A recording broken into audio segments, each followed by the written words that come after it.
Do you know the story of an IPA? The reason IPAs came to be is because of a need that developed.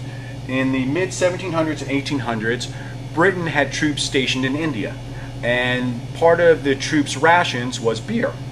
The English army would actually send beer on ships all the way from England down to India, and they would have a problem with spoilage. Of course, at that time it was a 4-month boat voyage. You had to go all the way around South Africa and go back up to India.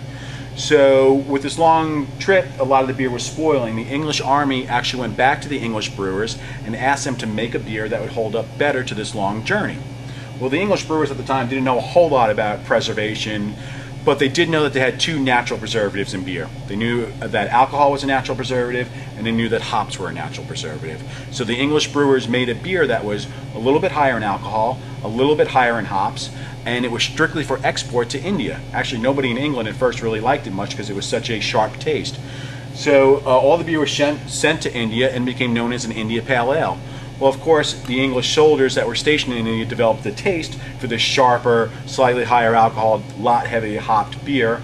And as they came and settled back in England, they asked for it, and it's one of the newer beer styles. It goes back only about 200 or 300 years, where most beer styles go back well over 500 years. Very cool. And it developed out of a very specific need. So it's not from India, but it was It's not from India, but it was India. made for export to India, correct. Very cool.